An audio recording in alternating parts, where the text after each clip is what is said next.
Delhi liquor కేసులో రాజన్యూ court ఆదేశాలను హైకోర్టులో సవాల్ చేసింది సీబీఐ. ఈ మేరకు ఢిల్లీ హైకోర్టులో పిటిషన్ వేసింది.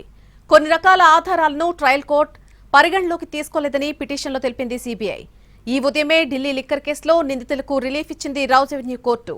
అరవింద్ కేజ్రీవాల్, మనీష్ సిసోడియా, కల్వకుంట్ల కవిత సహా మొత్తం 23 మందిపై కేసు కొట్టేసింది. ఆరోపణలకు ఎలాంటి సాక్ష్యాలు లేవని ఢిల్లీ రాజన్యూ కోర్టు స్పష్టం చేసింది. ఆరోపణలుంటే సాక్ష్యాలు కూడా ఉండాలంది న్యాయస్థానం. విచారణ సమయంలో పక్కా ఆధారాలను చూపించలేకపోయినట్టుగా కోర్టు చెప్పింది. ప్రస్తుతం ఆ వివాదాస్పద ఎక్సైజ్ చట్టాన్ని రద్దు చేసింది. కేవలం అపోహల మీద తీవ్రమైన కేసును వాదించలేమని, ఆరోపణలకు తగిన రీతిలో బలమైన సాక్ష్యాలను కూడా ప్రవేశపెట్టాలని కోర్టు అభిప్రాయపడింది. ఈ కేసులో special judge Jitendra Singh ఆదేశాలిచ్చారు.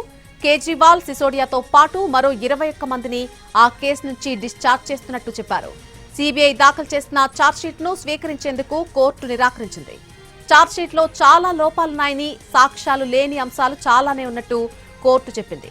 Revenue court ఆదేశాలను ఢిల్లీ హైకోర్టులో ఛాలెంజ్ చేసింది సీబీఐ.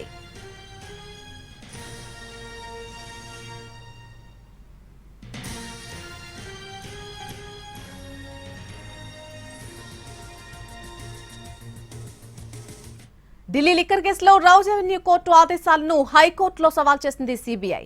ఈ మేరకు ఢిల్లీ హైకోర్టులో పిటిషన్ కూడా వేసింది. ఈ అంశానికి సంబంధించి పూర్తి అప్డేట్ మా ప్రతినిధి రాజు అందిస్తారు. రాజు. ఎస్ నళిని, ఢిల్లీ లిక్కర్ కేసుకు సంబంధించినటువంటి వ్యవహారంలో ఈరోజు revenue court special judge Jitender Singh ఇచ్చినటువంటి ఆర్డర్ను సవాలు చేస్తూ సీబీఐ ఢిల్లీ హైకోర్టును ఆశ్రయించింది. అంటే వాళ్ళ ఛార్జ్ షీట్ను మొత్తం కూడా పరిగణలోకి తీసుకోలేదు. పైగా లిక్కర్ కేసులో ఉన్నటువంటి నిందితులందరికీ కూడా ట్రయల్ కోర్టు ఏ విధంగానైతే క్లీన్ చిట్ ఇవ్వడం సరైంది కాదు అంటూ వాళ్ళు అప్లికేషన్ హైకోర్టులో దాఖలు చేశారు.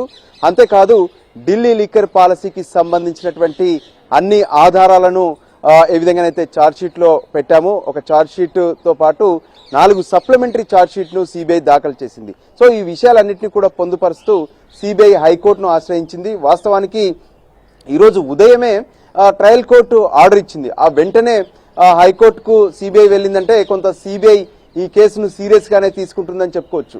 వాస్తవానికి ఏదైనా ఆర్డర్ వస్తే కొంత సమయం తీసుకుంటారు, పెద్ద ఎత్తున నిపుణులతో చర్చించిన తర్వాతనే ముందుకెళ్లేటటువంటి పరిస్థితి ఉంటుంది. కానీ ఇందులో ఏ విధంగానైతే ఢిల్లీలో లిక్కర్ పాలసీని రూపొందించినటువంటి సమయంలో జరిగినటువంటి అవినీతి, అందులో ప్రత్యేకంగా సౌత్ గ్రూప్ పేరుతో చేసినటువంటి క్విడ్ ప్రోకో, ఏవైతే ఇటువంటి అంశాల పేరుతో సిబిఐ పెద్ద ఎత్తున వేల కొద్ది పేజీలతో ఛార్జ్షీట్ దాఖలు చేసింది. అయితే వీటన్నిటిని పరిశీలించడమే కాకుండా ఎవరినైతే తమ అదుపులోకి తీసుకొని విచారణ జరిపినటువంటి సందర్భంలో వీడియోలను కూడా రికార్డ్ చేసింది సిబిఐ. వాటికి సంబంధించినటువంటి ఆధారాలను కోర్టు ముందు పెడితే వాటిని కూడా కోర్టు ప్రత్యేకంగా పరిశీలించింది. అయితే ఇందులో అప్రూవర్స్ గా మారినటువంటి ఎవరైతే ఉన్నారో అందులో మాగుంట శ్రీనివాస్ రెడ్డి, మాగుంట రాఘవరెడ్డితో పాటు మరికొందరు కూడా అప్రూవర్స్ గా మారారు. వాళ్ళకు మొదట బెయిల్ ఇచ్చారు. అయితే అప్రూవర్స్ గా మారినంత మాత్రాన వాళ్ళు చెప్పినటువంటి అంశాలను ఎలా పరిగణలోకి తీసుకుంటారు? సో దానికి కూడా సరైనటువంటి ఆధారాలు కావాలంటూ సిబిఐ ఏదైతే ఈ ఛార్జ్ షీట్ పైన ఆర్డర్ ఇచ్చినటువంటి జడ్జి స్పష్టమైనటువంటి ఆదేశాలు జారీ చేశారు. అంతేకాదు అనుమానాలుంటే సరిపోదు, ఖచ్చితంగా దానికి సంబంధించినటువంటి ఆధారాలు కూడా కావాలంటూ కూడా ఆర్డర్లో పొందుపరిచినటువంటి పరిస్థితి కనిపించింది. ఒక ప్రభుత్వం ఏదైనా ఒక నిర్ణయాన్ని, అంటే పాలసీని మారుస్తూ కొత్త నిర్ణయం తీసుకుంటే ఆ వెంటనే అది తప్పు చేసేందుకని వెంటనే నిర్ణయం తీసుకోవాల్సినటువంటి అవసరం లేదు.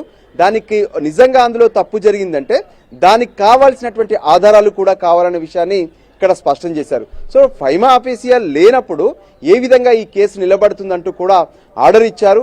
సో ఇందులో ఎక్కడా కూడా సిబిఐ అంటే చేసినటువంటి ఆరోపణలకు కానీ దానిలో పొందుపరిచినటువంటి ఆధారాలు మాత్రం సరిగ్గా లేదు అంటూ జడ్జి ఆర్డర్ ఇచ్చినటువంటి పరిస్థితి ఉంది. దాంతో మాజీ ముఖ్యమంత్రి అరవింద్ కేజ్రీవాల్, ఉప ముఖ్యమంత్రి మనీష్ సిసోడియా, కల్వకుంట్ల కవితతో పాటు ఈ కేసులో ఉన్నటువంటి మొత్తం 23 మందికి ఊరట దక్కింది. వాళ్ళందరికీ ఇప్పుడు క్లీన్ చిట్ సిబిఐ కేసులో వచ్చింది.